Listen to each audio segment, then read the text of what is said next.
Welcome to the night of thriller and crime, presented by Goldman's. Detective Radio brings to you an auditory world filled with mystery, mayhem, and masterful storytelling. If our tales keep you on the edge of your seat, give us a like and subscribe. For those looking to lend a little extra support, follow the link in the description. Becker, Episode 6, A Friend from Chicago.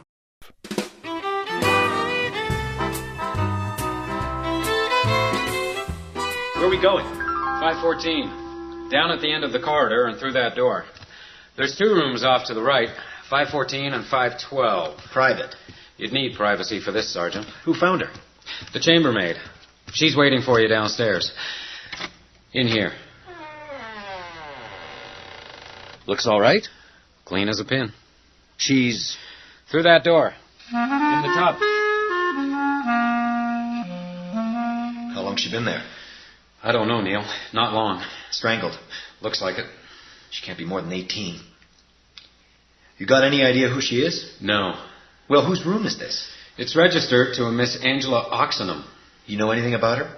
Not much. She's about 35. She comes every summer for the hiking. And that's not her. So where is she now? She took off early this morning. What happens if she doesn't come back? I don't know. At least you'll have a fair idea who you're looking for. What's the matter, Becker? Maybe I just don't want to know that people do this kind of thing. Well, they do. And it's our job to catch them. I think I'll stick to floor walking. You know, Jim, you can't keep tabs on 400 people a night. But that's what I'm paid to do, Sergeant. Oh, hell. Let's give the room the once over. Maybe we'll get lucky.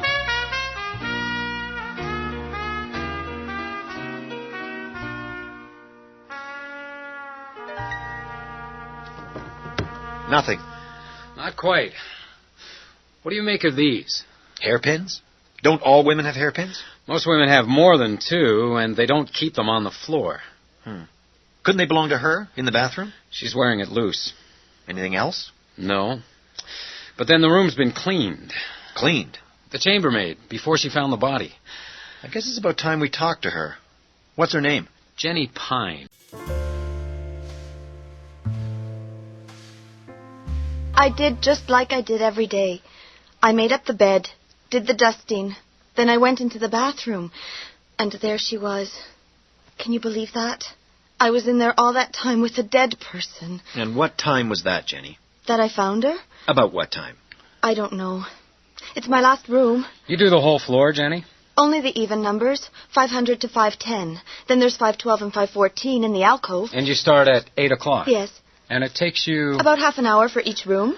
So you would do 500 at 8 o'clock, 502 at 8:30. That's right. So you'd be in room 512 at 11 o'clock and room 514 by 11:30. I guess so. So you must have discovered the body between 11:30 and 12. I guess. But you didn't report it until 12:20. Is that true? She called the housekeeper. What do you say about that, Jenny? Sometimes I get behind. Sometimes I miss my lunch. Maybe I blanked out, in the bathroom. Do you wear hairpins, Jenny? Hairpins? When you work? We have caps. Yes, right. And you wouldn't take them off? Not while I'm working. It's against the rules. And you wouldn't break the rules? No. Never. I haven't done anything. Honest. Honest.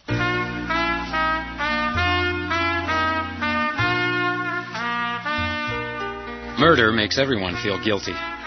If Jenny was anything like me, all she wanted to do was crawl under a rock and pretend it never happened. But it did. Later that afternoon, Sergeant Drake sent over a photograph that made it perfectly clear that it did. One of those studies Dr. Todd turns out in the morgue. He'd closed her eyes. She should have looked peaceful.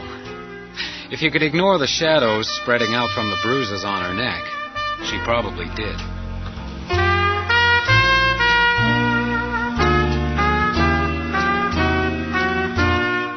Quite a vivid picture, isn't it? She hardly seems dead at all.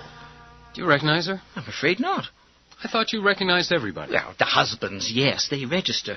But the wives are more reticent. It often takes a couple of days to coax them out of the shadows. So you assume this girl was married? Well, no single women registered in the past week.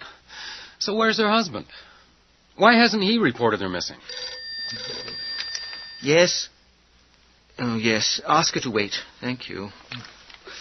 Miss Oxenham's asking for her key. Good. Maybe we'll get some answers. You'd better use this office, particularly if you intend to show her that picture. Oh, my God. Is she... Why are you showing me this? Who is she? The maid found her this morning in your bathtub. And you think I was hoping you'd be able to identify her. Do I look like I'd know someone who'd be found dead in a hotel bathtub? Do you have any idea how she might have gotten into your room? I have not. But I can assure you she was not there when I left this morning. Which was? 6:55 precisely. The dining room will confirm my presence at breakfast. Do you use hairpins, Miss Oxenham? What kind of question is that, Mr. Becker? Oh, I suppose you found hairpins at the scene of the crime. Well, as you can see, I wear my hair extremely short. Better for hiking. Now, is that all? The police may want to talk with you. Perhaps you could investigate something for me. For days now, I've been bothered by the smell of smoke. Smoke? Tobacco smoke. It must be emanating from the room next to mine. 512. Sometimes when I return, it's so pungent that I can hardly sleep. I have complained about it. And you're sure it's coming from 512? The day before yesterday, I happened to forget my field glasses, so I returned to my room early. As I turned the corner of the corridor, I was almost run down by a man. He was quite close, and it was impossible to avoid the smell. And you saw this man coming out of 512? There are only 2 rooms after the turn, Becker. 512 and mine, which, as you know, is 514. He certainly wasn't coming from 514. Could you describe him? Not well. He kept his head turned away, but I'd say he was about 5'10" tall, weighed 170 pounds, balding, reeking of tobacco. Isn't there anything you can do? I'm sure if you wanted to change your room, I'm more than happy with my room, Mr. Becker. Just see if you can cut down on the smell. I meant that under the present circumstances. Circumstances? Oh, I see. You're referring to the young lady in the tub. I assume she has been removed. Yes. Excellent. Then I'll be just fine. Good evening, Mr. Becker. Oh, one thing more, Miss Oxenham. Did you get your field glasses? What? Of course. And the maid, was she there? Yes, she was making the bed. Do you remember what time that was? It was 12:15, Mr. Becker. Exactly 12:15. She's a bit slow, that girl. Yes, my thoughts exactly.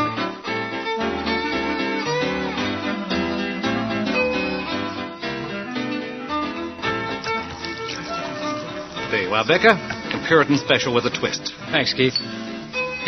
A real talent, that Red Lamont. Imagine playing a violin like that. Yeah, it's something. If only he wasn't stuck on this red-headed nonsense. Red-headed nonsense? He insists the whole trio have red hair.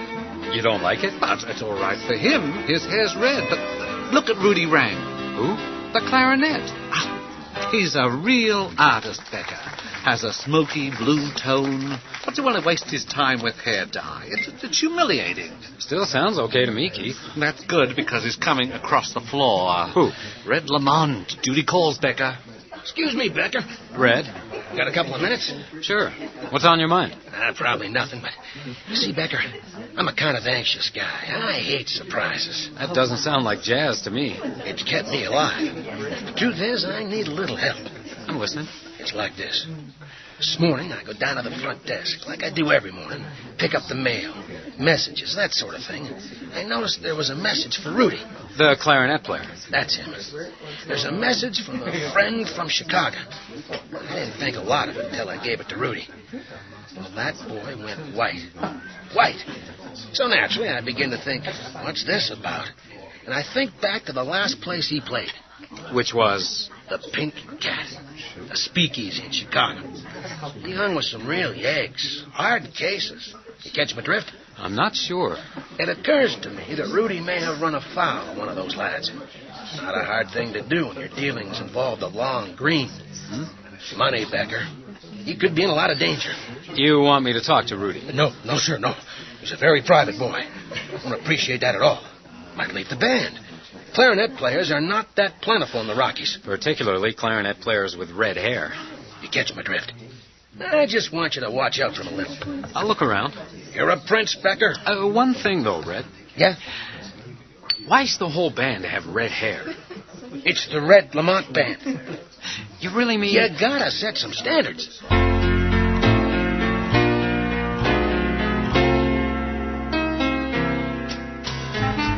They say things start to make sense if you sleep on them. Well, the next morning, nothing was any clearer. But then I hadn't slept much. I kept dreaming of that girl tossed like a rag into a hotel bathtub. Her eyes were open and her stare was furious. Somehow I knew she was going to be with me for a long time to come. Luckily, between the mysterious man in 514 and Rudy Rang's friend from Chicago, there were a couple of things to be getting on with. To close those eyes for a while.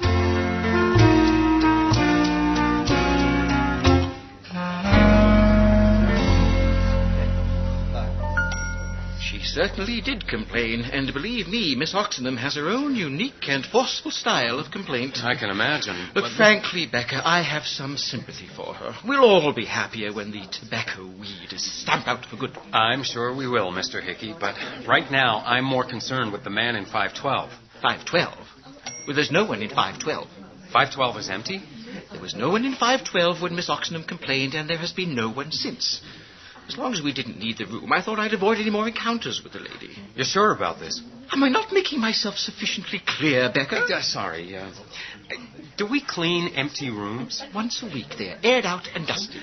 And there'd be no instance in which we'd clean every day? No, none. Now, if you've no more questions, Becker, I'll get on with my work. Just one more.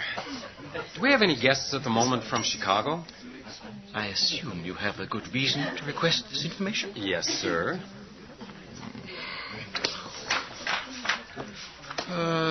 J.M. Doyle, 342. Is that who you're looking for? Anyone else? No. That's it, then. Please, Becker, don't harass the guests. And Becker, if you find anything in 512, you will let me know? Oh, if I do, you'll hear about it. Believe me. Unfortunately, there was nothing in 512 but dust and stale air. Jenny Pine hadn't been there for some time. She'd been picking up an extra half hour a day. I didn't want to know that. I closed the door on 514, wondering why I ever opened it. But you do what has to be done. 5 minutes later, I was knocking on 342, Mr. J.M. Doyle. No response, so I took a chance and let myself in. 342 felt as undisturbed by life as 512. Mr. Doyle's effects were still in his suitcase, immaculately packed, except for one thing. A photograph of a young woman had been tucked into the molding beside the door, as if he wanted it to be the last thing he saw before leaving the room. She was smiling in his picture, and her face was happy. Her eyes looked bravely into the distance behind me. Too bad she was only a picture. She might have warned me that... Oh! Stay there. Don't get up. Don't move. Don't worry. Now, who might you be, laddie? Hotel detective, Becker. Prove it. I'd rather you didn't, but if it'll convince you to put that gun down, you can call the manager. And what are you doing in my room, Mr. Becker? Don't let this upset you too much, but we've had complaints. Wild parties, whoopee women, that sort of thing. In this room? Yeah, frankly, I was looking around to see if we could get the goods on you, ask you to leave. Me? That's what I was told, but, well, it's obvious somebody got something wrong. And I think it's you, laddie. You can call the manager. I can call the police. Get up and be off with you. And next time, knock a little harder. Yeah, I'll do that, Mr. Doyle. Doyle? Oh, well, there you are.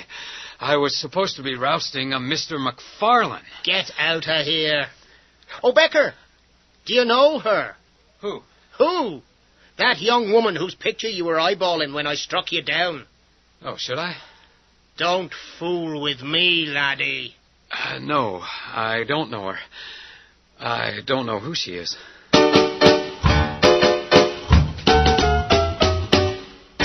I hadn't really lied to Doyle. I didn't know who the girl in his picture was, but I did know where she was.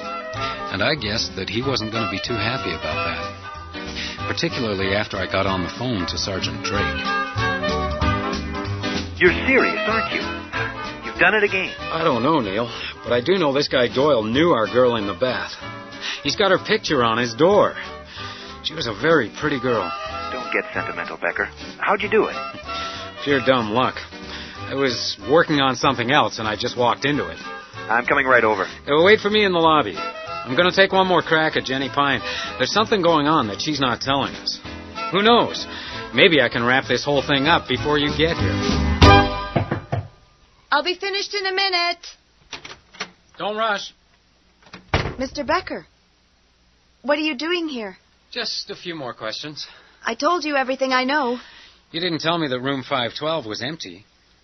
You didn't ask me that. Which means you were picking up a half an hour every day. So? So, you were regularly in 514 for an hour. Over an hour, if you count the fact that you never seemed to finish till well after 12. So? So, what were you doing? Nothing. I just spread out my time a bit more. No visitors? Visitors? 5'10" tall, 170 pounds, balding. I don't know what you're talking about. Were you entertaining in 514, Jenny? What are you saying? I'm going to get married. Oh, you mind telling me who? It's a secret. But leave me alone. What about a Mr. J.M. Doyle, Jenny? Do you know him? Who? Doyle. He's a big man in his 60s. I've never heard of him. What do you think I am? Jenny. I've got work to do, Mr. Becker. Okay. But you'll have to talk to the sergeant next time, Jenny. And by then, it may be a whole lot worse. I'll just have to take my chances then, won't I?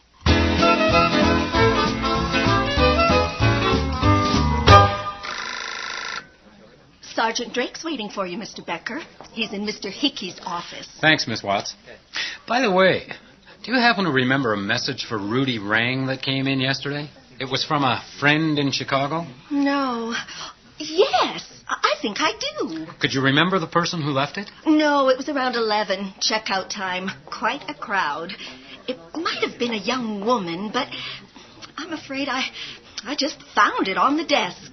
If I'd found it a couple of minutes earlier, I could have given it to him. Rudy? He goes through here just before 11 every morning, regular as clockwork.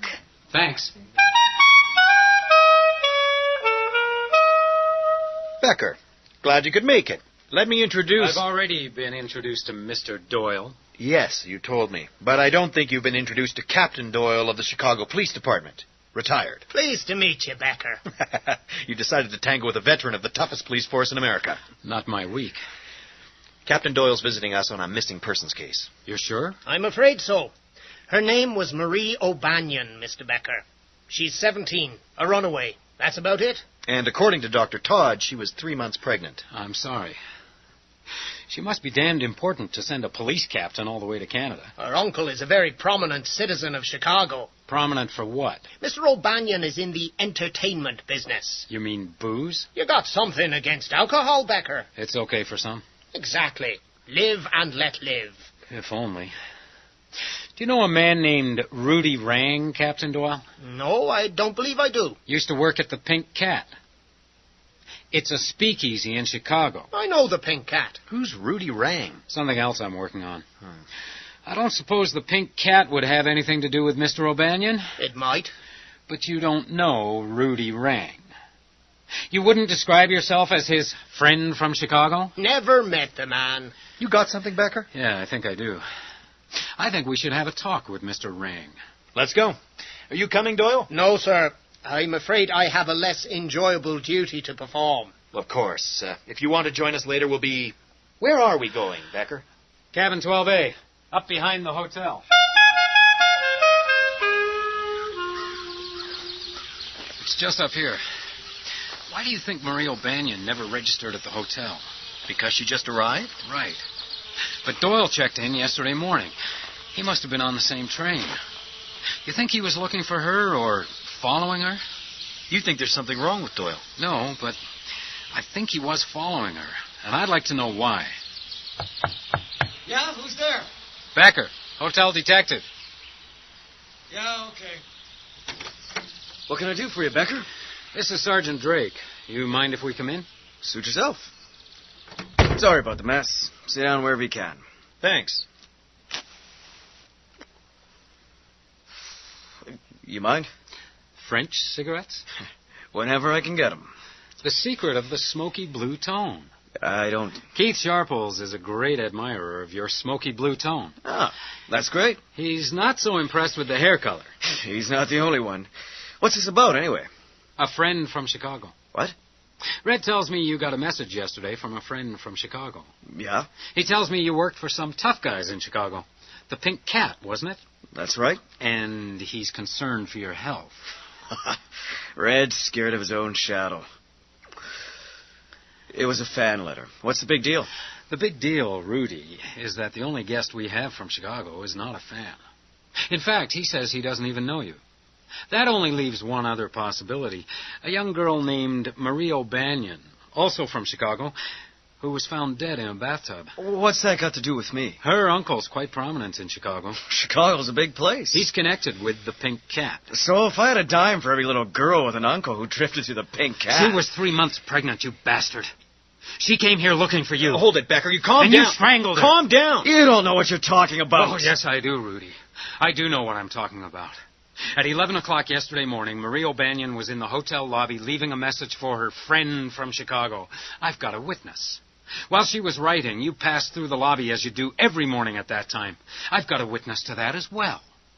Marie left the message on the desk, and nobody saw her again until she turned up dead in the bathtub in 514. You have a witness to that, too? She followed you, Rudy. Yeah? If she was my friend, why didn't she stop me? Did you think about that? Why did she follow me? I don't know. Perhaps she did, but I don't think so. I think she was frightened. She was pregnant, and she might have had some idea that you'd run out on her. She may not have recognized you. What? Did you have red hair when you worked at the Pink Cat, Rudy? Or was it pink then? Very funny. I'm not laughing. What about Jenny Pine? You do know her. Who? Jenny Pine, the chambermaid. You're engaged to Jenny Pine, Rudy. You promised to marry her. You've been meeting her in 514 for at least a week. She was with you when Marie arrived. It's a classic situation. What happened, Rudy? Did Marie threaten to tell her uncle she was pregnant? You tell me. You got all the answers. Oh, they're so obvious, don't you think? You strangled Marie O'Banion and you dumped her in the bathtub. And then you left. Jenny cleaned up the room, and then she discovered the body. You got any proof of any of this? There's enough to take you in, Rudy. What? I got a fan letter? I work in a speakeasy owned by this girl's uncle? I dye my hair red so as to make a living. There's more, Rudy. Like what? Like the smell of tobacco which you leave in the room every day. Lots of people smoke. Like 2 hairpins. What? Hairpins, Rudy. Hairpins that don't belong to Jenny or Miss Oxenham or Marie. They've got to belong to someone. I don't know what process of elimination, Rudy. They've got to be yours. Which means you've got to have a use for them. Now, we all know Red Lamont hires only redheads. Of course, he doesn't necessarily notice if they're dyed. I told you... But what if they don't have the hair to dye? What if they're bald or balding, Rudy? Like the man Miss Oxenham saw outside her room last week. The man who reeked of tobacco. The man she assumed came out of an empty suite. You think he might wear a rug, Rudy? Attached with small hairpins? You think that rug might get knocked off, pins and all, in the attempt to strangle a young girl? You think, Rudy, if we search this room... I don't know. I've got to say one thing, Rudy. It's a very good job, the rug. You almost get away with it. Yeah? Well, I should. I paid enough. I need a cigarette. Be my guest. Yeah. Get out of my way! Look out! Rudy! Hold it, Rudy! You'll never get away. Rudy!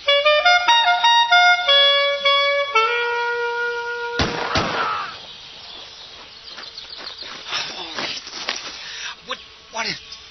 Rudy! What the hell are you up to, Doyle? He's dead. I'm not as accurate as I used to be. You killed him. Damn it, Doyle. We don't do things like that here. You're supposed to be a policeman. He deserved it, laddie. Besides, I didn't have any other choice. Believe me.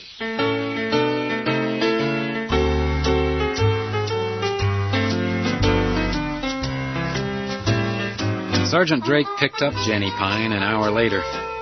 When she found out Rudy was dead, she broke down and the whole story came out. More or less the way I thought. 3 weeks later, Captain Doyle was shipped back to Chicago. The law seemed to think shooting Rudy Rang represented an understandable excess of zeal. Truth was, he told Drake, it just put off the inevitable.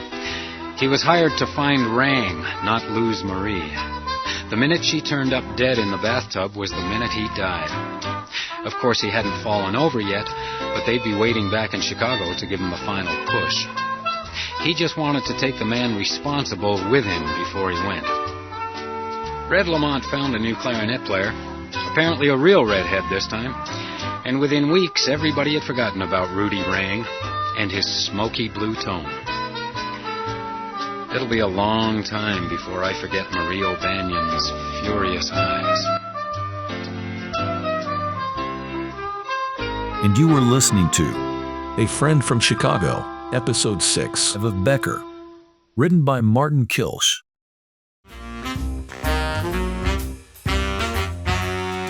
Thank you for tuning into Detective Radio. We bring you new episodes of mystery, suspense, and thriller stories every week. To keep getting our updates, give us a like and subscribe and hit the notification bell. For those looking to lend a little extra support, follow the link in the description. Good night, stay alert. Until the next crime.